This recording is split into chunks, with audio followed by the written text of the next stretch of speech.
Falsafah agama ini tidak mungkin bisa dikembangkan di Indonesia yang berlandaskan Pancasila, yang pada salah satu sila pertamanya jelas menyebutkan ketuhanan yang Maha Esa. Jadi, karena Jain adalah agama yang ateis, Anda mungkin akan heran seperti juga halnya saya sendiri, bahwa di salah satu sudut dunia ini masih bisa hidup tanpa pernah diusik oleh pemerintah ataupun penganut agama lain, sebuah agama yang ateis. Dan ajarannya bukan hanya sekedar diucapkan saja, tapi dilaksanakan. Misalnya, pendetanya melepaskan diri dari keterikatan keinginan pikiran, sehingga beliau hidup tanpa mengenakan busana. Dan untuk pengendalian fisik dan pikirannya, mereka senantiasa melaksanakan pola hidup vegetarian, puasa, dan tidak tanggung-tanggung. Masih ada yang melaksanakan puasa selama 1 tahun penuh. Bagi mereka, suatu kemuliaan bagi penganut Jain apabila membiarkan dirinya mati kering kerontang kelaparan.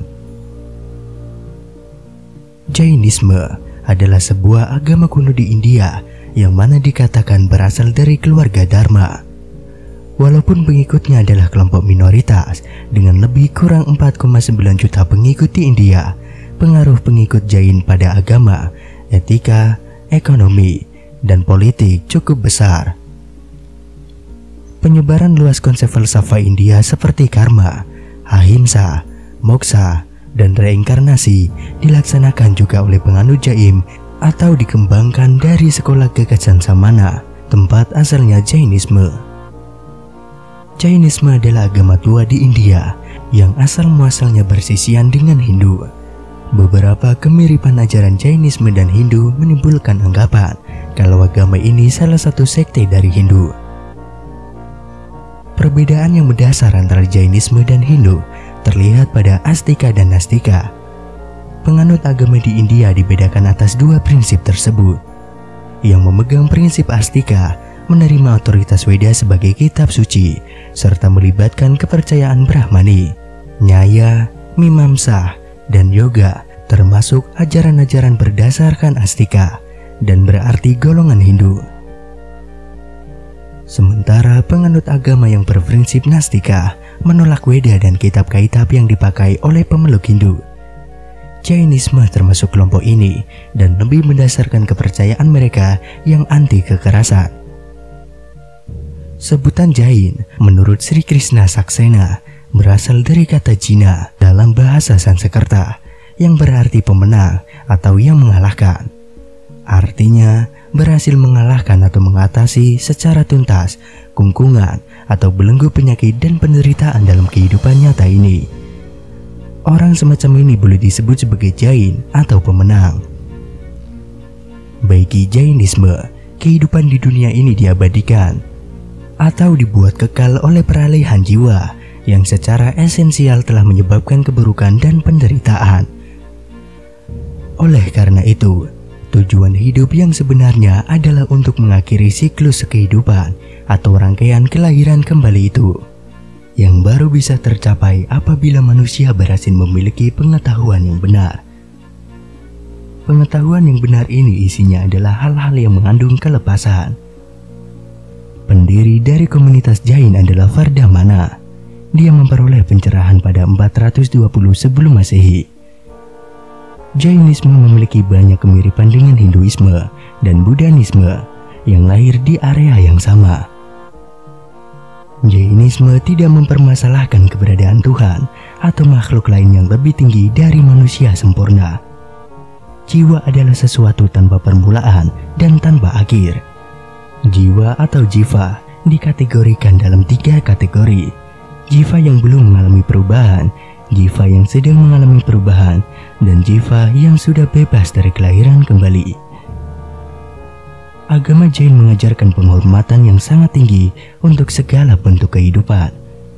Ajaran yang ketat mengenai vegetarian, samadhi, tanpa kekerasan meski dalam pembelaan diri, dan menentang peperangan. Jainisme adalah agama kasih sayang, cinta kasih terhadap semua kehidupan, baik manusia atau bukan, adalah hal yang utama dalam Jainisme. Pembunuhan manusia tanpa alasan, meskipun dengan alasan bahwa orang itu telah melakukan kejahatan tidak dapat dibenarkan. Menurut keyakinan Jain, alam semesta tidak pernah tercipta dan tidak pernah musnah. Ia abadi namun berubah karena melalui siklus-siklus tanpa akhir. Masing-masing siklus ini terbagi dalam 6 zaman atau yuga. Masa kini adalah zaman kelima dari siklus ini yang bergerak turun. Zaman disebut Aro. Seperti zaman pertama disebut Pahela Ara, zaman kedua disebut Dosra Ara, dan seterusnya. Zaman terakhir adalah Cata Aro atau zaman ke-6. Semua zaman ini memiliki durasi tetap ribuan tahun. Saat tingkat terendah tercapai, Jainisme juga akan lenyap seluruhnya.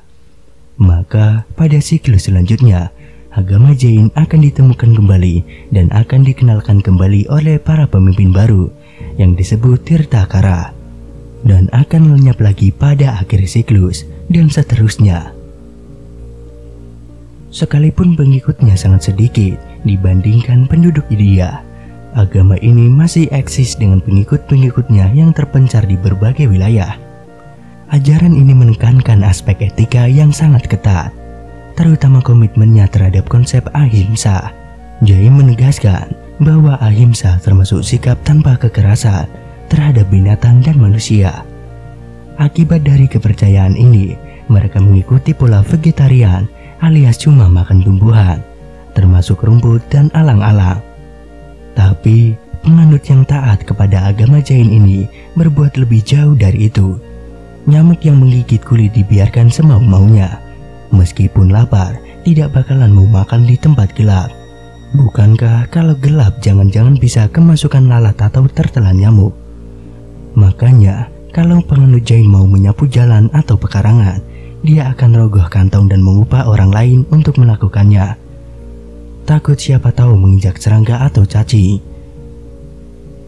Menurut tradisi Jaina, garis perguruan yang sangat panjang sejak zaman prasejarah diturunkan di mana keyakinan ajaran ini diteruskan dari satu generasi ke generasi berikutnya.